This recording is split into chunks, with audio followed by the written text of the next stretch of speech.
ఆరాధనలో పాల్గొనడానికి, ప్రభువుని ఆరాధించడానికి ప్రభు నాకు అనుగ్రహించిన చక్కటి ఆతిథ్యాన్ని బట్టి, అవకాశాన్ని బట్టి ప్రభువుని స్తుతిస్తున్నాను. దేవుని లక్షణాలను బట్టి మనము వ్యక్తిగతంగా ఆరాధనలో పాల్పొందడానికి ముందుగా కొన్ని దేవుని లక్షణాలు పరిశుద్ధ గ్రంథంలో వెతుకుతాం. 147వ కీర్తన మొదట కొన్ని వచనాలు దయచేసి ఉత్తర పద్ధతి రీతిగా చదువుతున్నాం. నేను ఒక వచనం చదువుతాను, అందరూ కలిసి రెండవ వచనం చదవాలని. దయచేసి 5 వచనాలు వాటికి చదువుతున్నాం. మొదటి 5 వచనాలు రీడ్ రెస్పాన్సిబిలిటీ ఉత్తర పరిస్థితి రీతిగా చదువుకున్నాం. మొదటి వచ్చిన చదువుతాను, రెండవ వచ్చిన మీరందరూ కలిసి చదువు. యెహోవాను స్తుతించుడి, మన దేవునికి స్తోత్రగానము చేయుట మంచిది అని మనోహరము స్తోత్రము చేయుట తప్పిదము.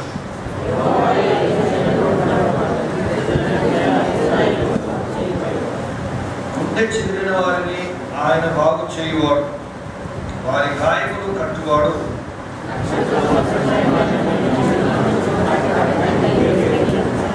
5వ వచనం అందరం కలిసి చదువుకుందాం. మన ప్రభువు గొప్పవాడు, ఆయన అధిక శక్తి గలవాడు, ఆయన జ్ఞానమునకు మితి లేదు. ఈ కీర్తనలో కొన్ని దేవుని లక్షణాలు మనం చూడబోతున్నాం. ఆరాధనలో వాక్యం చెప్పడం వేదికపై నుండి ఒకరికి చెప్తారేమో, కానీ ఆరాధన అనేది ప్రభు రక్తం చేత కడగబడిన ప్రతి విశ్వాసి కూడా దేవుడు అనుగ్రహించే గొప్ప ఆధిక్యత. ఆరాధనలో ప్రతి ఒక్కరూ కూడా పాలు పొందడానికి దేవుడు గొప్ప అవకాశం అనుగ్రహిస్తున్నాడు. కనుక అందరం కూడా ఆరాధనలో పాలు పొందాలి. కానీ దేవుని వాక్యంలో నుండి కొన్ని లక్షణాలు, ప్రభు లక్షణాలు చెప్తూ ఉంటుండగా ఆ లక్షణాలను బట్టి ప్రభుని మనం ఆరాధించబద్ధులమై ఉంటున్నాం.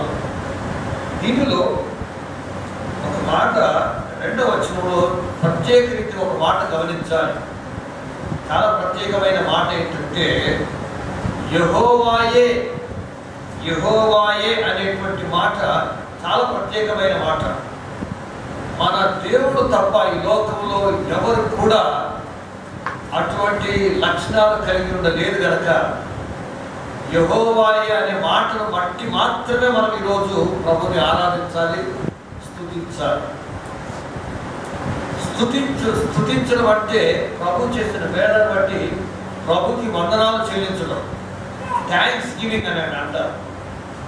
కానీ ఆరాధన అంటే దాని అర్థం ఏంటంటే ప్రభు గొప్పతనాన్ని, ప్రభువుకు చెందవలసిన గొప్పతనం, కీర్తి, మహిమ ఇవన్నీ కూడా ఆయనకు మాత్రమే చెల్లాలి, ఆయనకి ఆరోపించాలి. కాబట్టి ఈ సమయంలో దయచేసి దేవునికి కొన్ని లక్షణాలు మాత్రమే చూడబోతున్నాం. ఈ మాట ప్రత్యేకంగా గమనించాలి.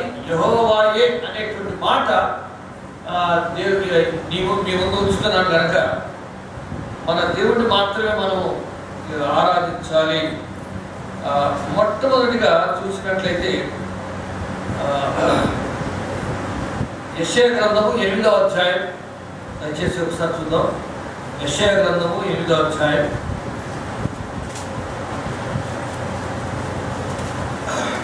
13వ వచనంలో చక్కటి మాట రాయబడింది. తీసిన వారు దయచేసి చదవాలని మనం చేస్తూ ఉన్నాం. సైన్యములకు అధిపతియగు యెహోవాయే పరిశుద్ధుడనుకునుడి. మనము భయపడవలసింది ఎవరికి అంటే ఆయనకే భయపడాలి. ఆయన కోసమే ప్రత్యేకంగా గమనించండి. ఆయన కోసమే, తర్వాత ఆయనే, యెహోవాయే అనే మాట ప్రత్యేకంగా ఇక్కడ చాలాసార్లు రాయబడింది. కాబట్టి నిజంగా చెప్పాలి అంటే ఈ లోకంలో ఆయన తప్పించి ఎవరు కూడా పరిశుద్ధుడు అనేవాడు లేడు. ఆయన జన్మలో పరిశుద్ధత ఉంది, జీవించిన జీవితంలో పరిశుద్ధత ఉంది. ఆయన మన కొరకు మరణించడంలో పరిశుద్ధత ఉంది. ఆయన మన కొరకు పునరుద్ధారణవడంలో కూడా పరిశుద్ధతనే ఉంది. ఆయన ఏది కూడా పరిశుద్ధత లేకుండా ఆయన ఏమీ చేయలేదు.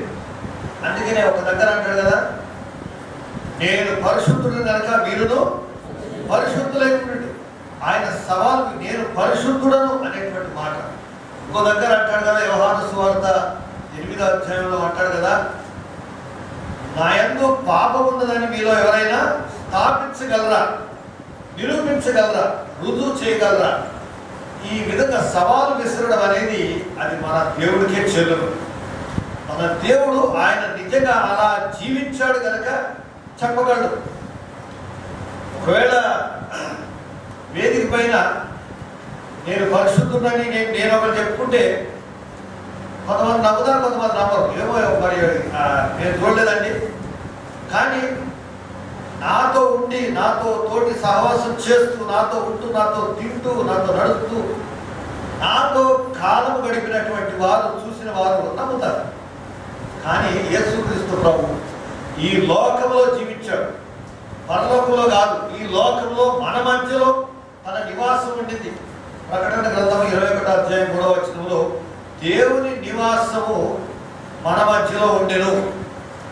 ఆ యోహాను సువార్త 1వ అధ్యాయం 14వ వచనం అంటాడు కదా, ఆ వాక్యమే శరీరధారి అయి కృపాసత్య సంపూర్ణుడిగా మన మధ్య నివసించాడు. మన మధ్యలో నివసించాడు. మనకు ఒక ఎవిడెన్స్ అనమాట. మన ప్రూఫ్ ఏంటంటే ఆయన మన మధ్య లేకుంటే నేను నమ్మలేను. ఆయన మన మధ్యలో ఉన్నాడు. 33.5 సంవత్సరాలు జీవించాడు. ఆయన చూడండి, ఆయన నోటి మాట ద్వారా కూడా పాపం చేయని వ్యక్తి, కంటి చూపు ద్వారా కూడా పాపము లేనటువంటి వ్యక్తి. కాబట్టి ఆయనకు ఒక్కడికి మాత్రమే యెషయా గ్రంథం 6వ అధ్యాయంలో అంటాడు కదా, అతి పరిశుద్ధుడు అనేటువంటి మాట పెరుగు మన దేవుడికి ఒక్కడికే ఉంది. కాబట్టి ప్రభునందు ప్రియమైనవారా, ఈ ఉదయకాల సమయంలో ఆయన పరిశుద్ధుడు కనుక మనం ఆయన్ని స్తుతించడానికి నీకు నాకు ఆధిక్యత ఇచ్చాడు దేవుడు. ఆయన పరిశుద్ధ లక్షణాన్ని జ్ఞాపకం చేసుకుంటూ ఉదయకాల సమయంలో ఆయనని ఆరాధించాలి. ప్రభునందు ప్రియమైనవారా, యెషయా గ్రంథము 12వ అధ్యాయంలో ఒక్కొక్క లక్షణం చూద్దాం. యెషయా గ్రంథము 12వ అధ్యాయం దయచేసి 2వ వచనం చదువుతున్నాను. ఇదిగో నా రక్షణకు కారణభూతుడవు దేవుడు, నేను భయపడక ఆయనను నమ్ముకొనుచున్నాను. యెహోవాయే నాకు బలము, ఆయనే నాకు కీర్తనకాస్పదం. మన దేవుడు మనల్ని బలపరిచేటువంటి వాడు. ఇక్కడ కీర్తనకారుడు యెషయా గ్రంథకర్త 5వ వచనము ఆయన ఏమంటున్నాడంటే, యెహోవాయే నాకు బలం. ప్రభునందు ప్రియమైనవారా, ఇంకొక ప్రవక్త ఈ మాట మాట్లాడాడు. ఎవరో చెప్పగలరా? బైబిల్లో ఈ మాట సంబోధించిన మాట ఇంకో ప్రవక్త వాడాడు. హబక్కుకు గ్రంథంలో చూడండి. హబక్కు గ్రంథంలో దయచేసి 3వ అధ్యాయం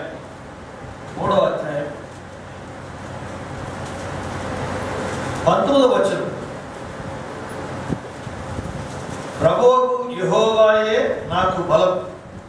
చూడండి, కీర్తనకారుడు ఏమంటున్నాడంటే, అంటూరు ఈ లోక సంబంధంగా ఏది ఉన్నా ఏది లేకపోయినా ప్రభు మీద ఆధారపడుతూ ఈ మాట చెప్తున్నటువంటి మాటలు ఏంటంటే, అంజూరపు చెట్లు పూయకుండినను, ద్రాక్ష చెట్లు ఫలింపకపోయినను, ఒలివ చెట్లు కాపు లేక ఉండినను, చేనులని పంటకు రాకపోయినను, గొర్రెలు దొడ్డిలో లేకపోయినను, శాలలో పశువులు లేకపోయినను, నేను యెహోవాయందు ఆనందించెదను. రక్షణకర్త అయిన నా దేవుని యందు నేను సంతోషించెదను. ఎంత చక్కటి మాటలండి ఇవి. నీ జీవితంలో, నా జీవితంలో, విశ్వాసి అయిన జీవితంలో మెటీరియలైజ్ థింగ్స్ కాదు మనల్ని బలపరిచేది.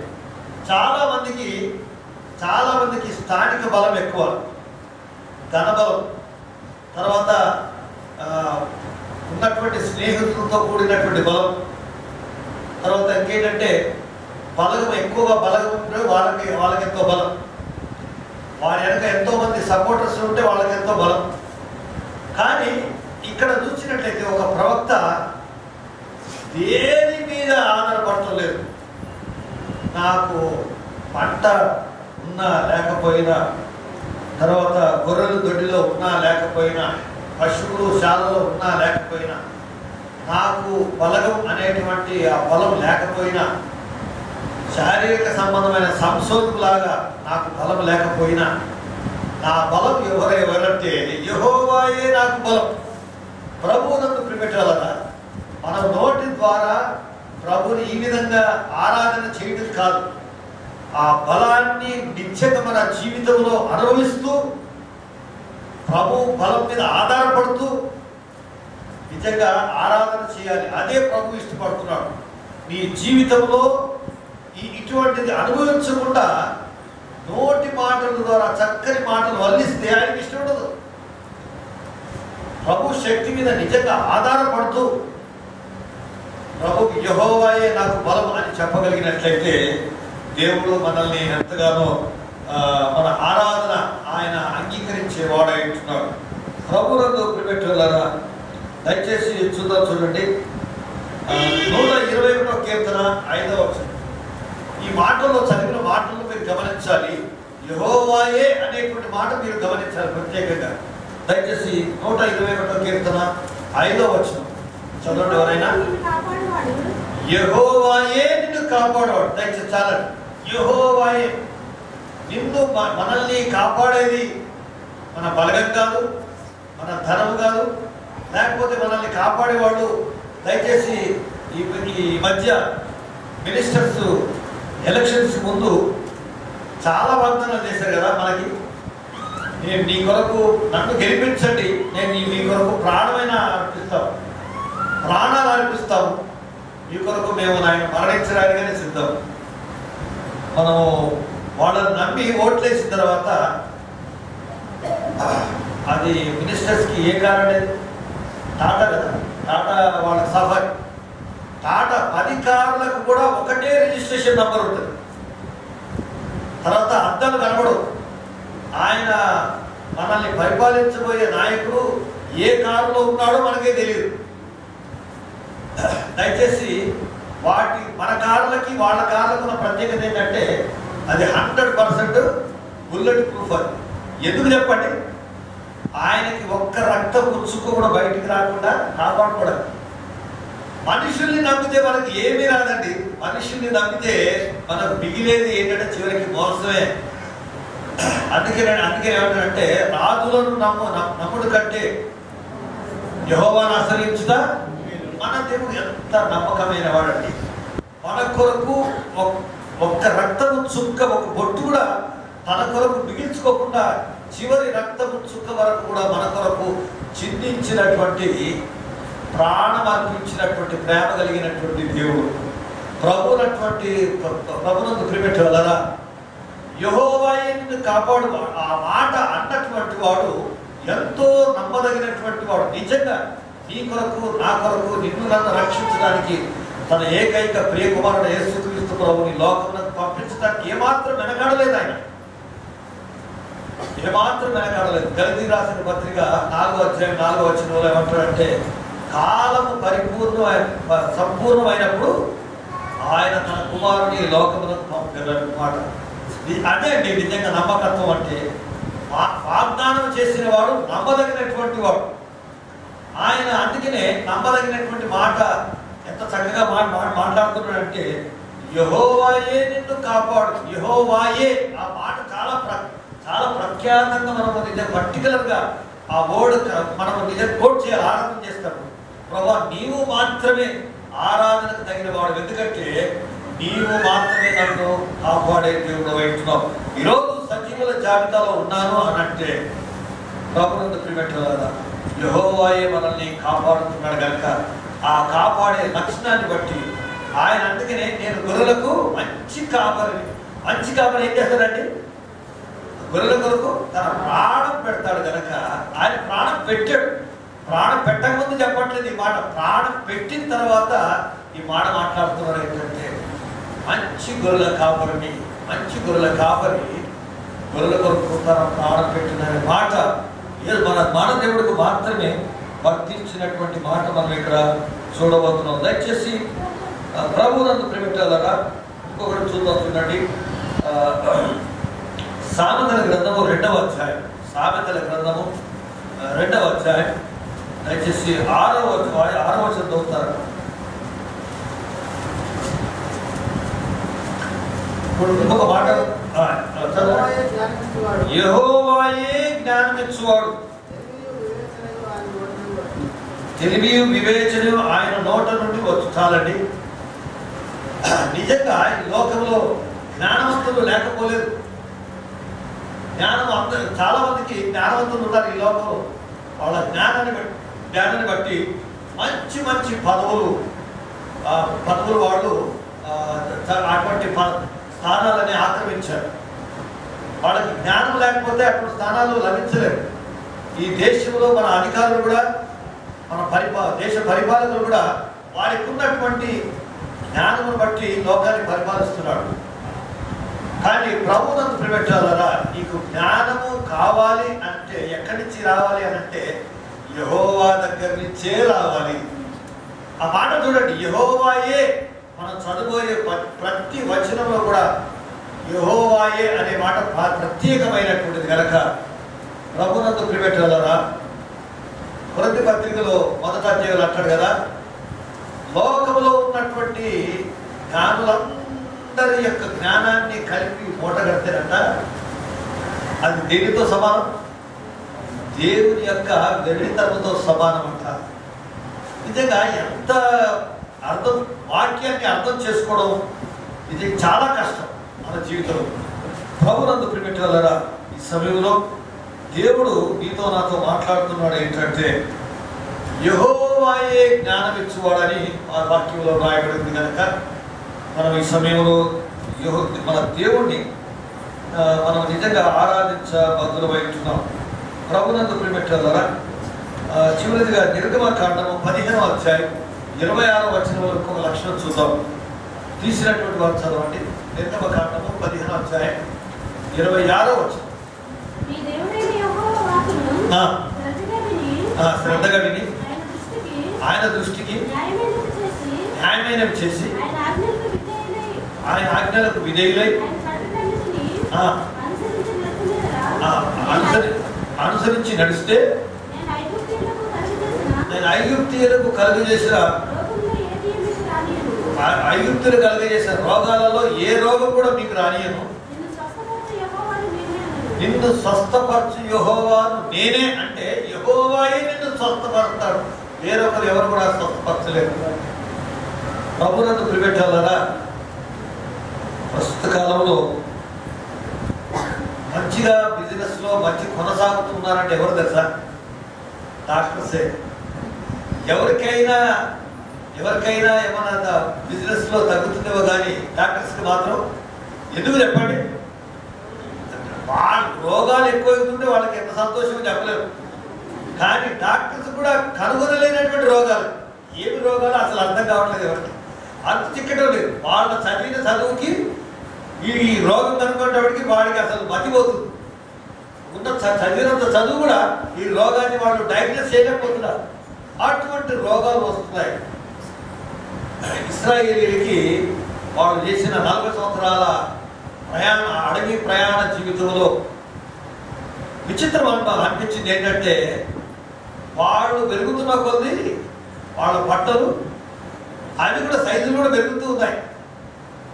ఎల్ తర్వాత ఎక్సెల్, డబుల్ ఎక్సెల్. విచిత్రం ఏంటంటే వాళ్ళు నడుస్తూ ఉంటే చెప్పులు కూడా అవి కూడా పెద్దగా అవుతా ఉన్నాయి, పెరుగుతూ ఉన్నాయి. బైబిల్లో కొన్ని విచిత్రాలను మనం నిజంగా ఊహించలేము. దేవుడు అంత గొప్పవాడు.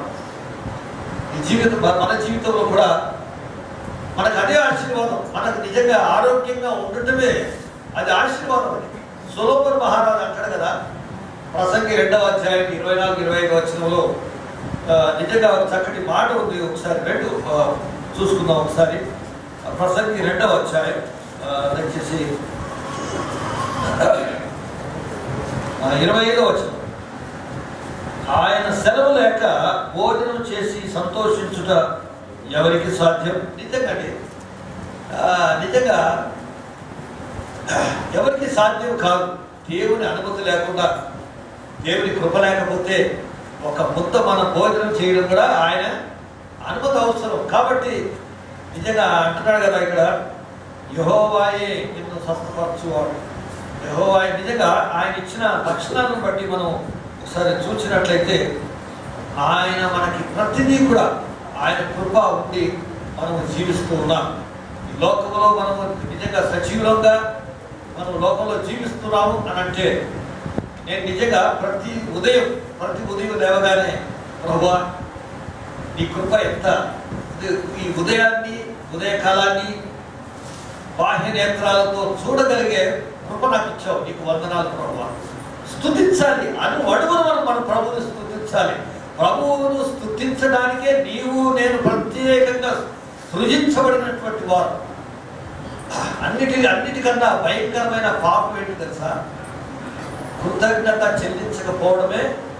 అది ఎంతో బాధకరమైన విషయం, ఎంతో ఘోరమైన పాపం అని. రోమిలో రాసిన పత్రిక 1వ అధ్యాయం 20వ వచనంలో ఏమంటాడంటే, మనం వారు దేవుని ఎరిగి దేవునిగా ఆయనని మహింపరచలేదు, ఆయనకి కృతజ్ఞతాస్తుతులు చెల్లించలేదు, పైగా తమ వాదముల యందు వారు వ్యర్థులై అనే మాట చూస్తున్నాం.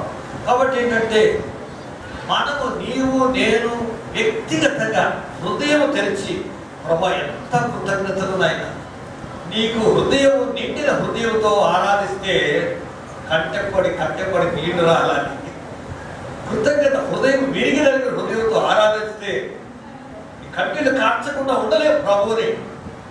లోకంలో ప్రభువునందు పెట్టాలన్నా మంచి ఆరోగ్యం కలిగినటువంటి వారు ఉన్నట్టుండి మాయమైపోయారు.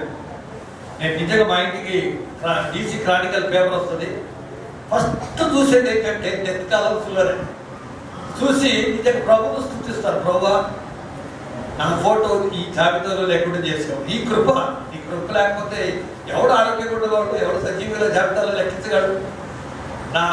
ఈ DCలో నా ఫోటో లేదంటే కేవలం నీకే వందనాలు ప్రభా అని ప్రతి దినము ప్రభువుని స్తుతించి ఆరాధిస్తాను. అది నాకు అనుగ్రహించిన ఆధిక్యత. ప్రభువునందు ప్రియమైన నిజంగా దేవుడు ఎంతో గొప్పవాడు. నిజంగా చివరిగా చూసుకుందాం. నిజంగా యెషయా గ్రంథంలో 60వ అధ్యాయం, యెషయా గ్రంథం 60వ అధ్యాయం 19వ వచనం తీసినటువంటి వారు చదవండి దయచేసి.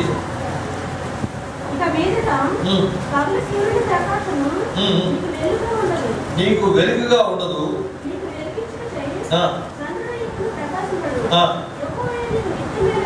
యెహోవాయే నీకు నిత్యమైన వెలుగవును. ప్రభువునందు ప్రియపెట్టాలరా, నీ జీవితంలో నీకు వెలుగు ఎవరై ఉండాలి అని అంటే ప్రభు మాత్రమే మనకు వెలుగై ఉండాలి.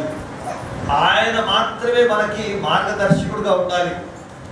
ఆయనని మాత్రమే మనము వెంబడించే వారంగా ఉండాలి. నీ గురి ఎవరై ఉండాలి అంటే యెహోవాయే నీకు నిత్యమైన వెలుగు. ప్రభువునందు ప్రియపెట్టాలరా, నీ జీవితంలో నా జీవితంలో మనల్ని వెలిగించింది ఎవరు అని అంటే దేవుడే మనల్ని వెలిగించాడు. ఆ దీపాన్ని ఏం చేస్తున్నాడు? ఆరిపోకుండా ఆయనే మనకి నిత్యమైన వెలుగుగా ప్రకాశిస్తూ ఉన్నాడు. కాబట్టి దయచేసి ఇంకొక లక్షణం చూసుకొని మన వ్యక్తిగత ఆరాధనలోనికి వెళదాము. చివరిదిగా హోషేయ గ్రంథము 6వ అధ్యాయం 1వ వచనం. హోషేయ గ్రంథం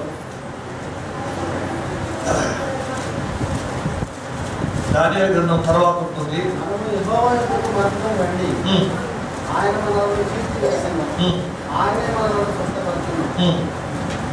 ఆయన మనలను కొట్టెను, ఆయనే అంటే యెహోవాయే మనలను బాగు చేయరు. ప్రభువునందు ప్రియపెట్టాలరా, మనం ఆయా సమయంలో దేవునికి ఆయాసకరంగా జీవించినప్పుడు ఆయన మనల్ని ఏం చేస్తుంటాడట? మన దుడ్డు కర్రతో మనల్ని దండిస్తూ ఉంటాడు. ఎందుకు దండిస్తాడంటే ఆయనకు మన మీద కోపచ్చి కాదు, మనల్ని బాగు చేసి సరైన మార్గంలో మనల్ని నడిపించడానికి ప్రభు మనల్ని ఏం చేస్తుంటాడంటే ఆయనే మనలను బాగు చేయరు అనే మాట ప్రత్యేకంగా ఇక్కడ చూస్తున్నాం. యోబు గ్రంథంలో ఒక చక్కటి మాట ఉంది. యోబు గ్రంథంలో 5వ అధ్యాయం అనుకుంటాను.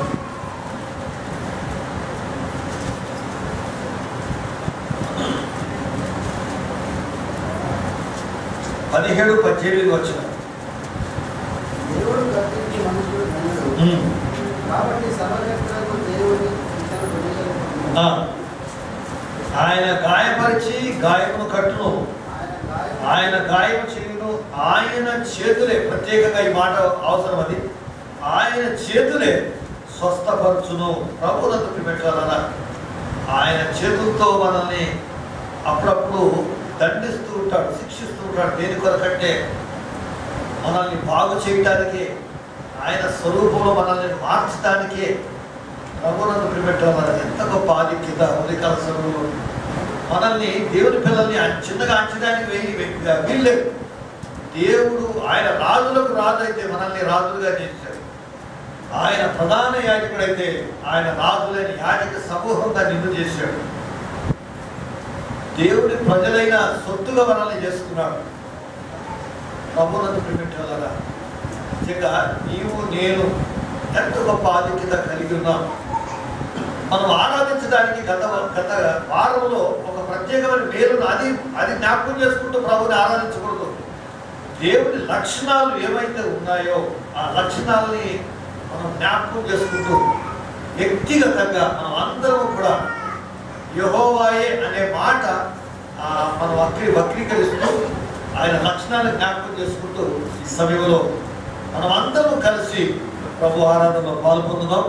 దేవుడు వచ్చిన మాటలో దీవించుగాక. దయచేసి మోకరించి ఆరాధనలో పాల్పొందుదాం. దయచేసి మోకరించండి. ప్రభు లక్షణాలను జ్ఞాపకం చేసుకుంటూ ఆరాధించండి.